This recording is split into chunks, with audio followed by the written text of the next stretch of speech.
પ્રભુ ઈસુના જીવંત અને પવિત્ર ત્રિએક નામમાં વાલા ભાઈઓ અને બહેનો, આપ સર્વને લોગોસ બાઇબલ સ્ટડી તરફથી હું પ્રેમી સલામ પાઠવું છું.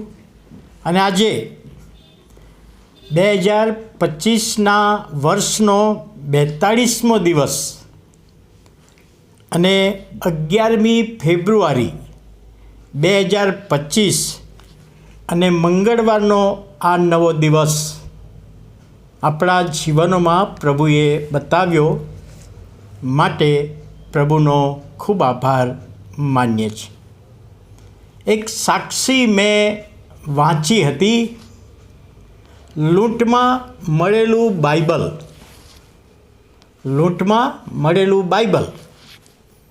ચંબલ વિસ્તારમાં 3 મિત્રો એ લોકોને લૂંટવાનું કામ કરતા હતા. એ વિસ્તારમાં કોઈ જાય તો એમની પાસે જે કંઈ વસ્તુ હોય એ બધી પડાવી લે, લૂંટી લે. ઘણી વખતે માર પણ મારતા. અને આ 3 જણનું કાર્ય આ પ્રકારનું હતું. એક દિવસે એક મિશનરી એ વિસ્તારમાંથી પસાર થયા અને તે વખતે આ 3 મિત્રો એમને રોક્યા. ક્યાં જાઓ છો? તો કહે છે, મારા પ્રભુના સુવાર્તાના કાર્યને માટે હું જાઉં છું. તો કે તારી પાસે જે હોય તે અમને આપી દે. તારી પાસે જે હોય તે એમને આપી દે.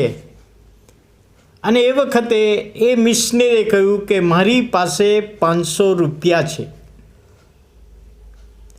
એક સોનાની વીંટી છે અને એક બાઇબલ છે. 3 વસ્તુ મારી પાસે છે. અને 3 વસ્તુ લૂંટી લીધી. જે સૌથી સિનિયર મોસ્ટ લૂંટારો હતો એણે કહ્યું કે હું સોનાની વીંટી લઉં છું. એના પછીનો જે લૂંટારો હતો એને કહ્યું કે તું આ 500 રૂપિયા લઈ લે. અને ત્રીજો જે સૌથી જુનિયર છેલ્લે લૂંટના કામમાં જોડાયેલો એને કહે છે તું આ બાઇબલ લઈ લે. 3 વ્યક્તિઓએ લૂંટમાં સોનાની વીંટી, 500 રૂપિયા અને બાઇબલ લીધું. હવે એ બાઇબલ જેને આ ભાગમાં આવ્યું એણે થોડા દિવસો પછી વાંચવાની શરૂઆત કરી. અને વાંચતા માથીની સુવાર્તા તેનો 11મો અધ્યાય ને 28મી કલમ પર આવ્યો. ઓ વૈતરું કરનારાઓ, ભારથી લદાયેલાઓ, તમે સગડા મારી પાસે આવો, હું તમને વિસામો આપીશ. અને એ વખતે આ કલમમાં એને સમજણ ના પડી. એટલે કોઈક ચર્ચની મુલાકાત કરીને કલમની સમજણ મેળવી કે પ્રભુ ઈસુ આમંત્રણ આપી રહ્યા છે લોકોને, તમે પાપના ભારથી દબાઈ ગયા છો તો મારી પાસે આવો. અને આ લૂંટારાએ એ દિવસે પ્રભુને જીવન સોંપ્યું. બીજા દિવસે પેલા 2 મિત્રો આવ્યા કે ચાલો લૂંટવા માટે જઈએ, અને એણે ના પાડી.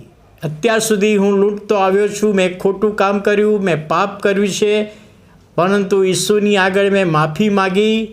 અને જે બાઇબલ મને મળેલ લૂંટમાં એ દ્વારા ઈસુની ઓળખ મને થઈ. અને હવે હું સારા કામ કરીશ, મહેનત મજૂરી કરીશ. તમે પણ ના જશો? પણ 2 મિત્રો કહે છે તારે ના આવવું હોય તો ના આવીશ, અમે તો જઈશું. અને એ દિવસે જ્યારે ગયા ત્યારે અકસ્માત થયો અને બંને પેલા લૂંટારા, જેણે સોનાની વીંટી લીધેલી, જેણે 500 રૂપિયા લીધેલા, બંને મરણ પામ્યા. જ્યારે આ ત્રીજા મિત્રને ખબર પડી ત્યારે દુઃખ તો લાગ્યું કે પોતાના 2 મિત્રો મરણ પામ્યા, પરંતુ પ્રભુ ઈસુનો આભાર માન્યો. કે આ વચન દ્વારા લૂંટમાં મળેલું બાઇબલ મેં વાંચ્યું ને એ દ્વારા પ્રભુ ઈસુનો સ્વીકાર કર્યો ને માટે હું લૂંટવા ગયો નહીં, માટે મારું શરીર બચી ગયું, ને તો હું પણ એક અકસ્માતમાં મરણ પામ્યો હોત. પણ શરીરની સાથે મારો આત્મા પણ બચ્યો છે. અને વાલા ભાઈઓ અને બહેનો, આ લૂંટારાની સાક્ષી એણે જે તે વિસ્તારની બાઇબલ સોસાયટીમાં પત્ર લખ્યો, જે એડ્રેસ હતું એ પ્રમાણે, કે આ બાઇબલ વાંચવાથી મારું શરીર બચ્યું ને મારો આત્મા બચ્યો. લિખિતન બાઇબલ લૂંટારો. અને આજે એ વચનો દ્વારા પ્રભુ આપણી સાથે પણ વ્યવહાર કરે છે. એનો આશીર્વાદ પ્રભુ આપે છે. પ્રભુ ઈસુના પવિત્ર નામમાં ઈશ્વર પિતાનો ફરીથી આપણે આભાર માનીએ, પ્રાર્થના કરીએ. વાલા પ્રભુ, આભાર માનીએ છીએ, તમારા નામને ધન્યવાદ આપીએ છીએ. નવા દિવસનો વચનનો આશીર્વાદ આપો. ઈસુ પ્રભુના નામમાં સાંભળો, માન્ય કરો. આમેન.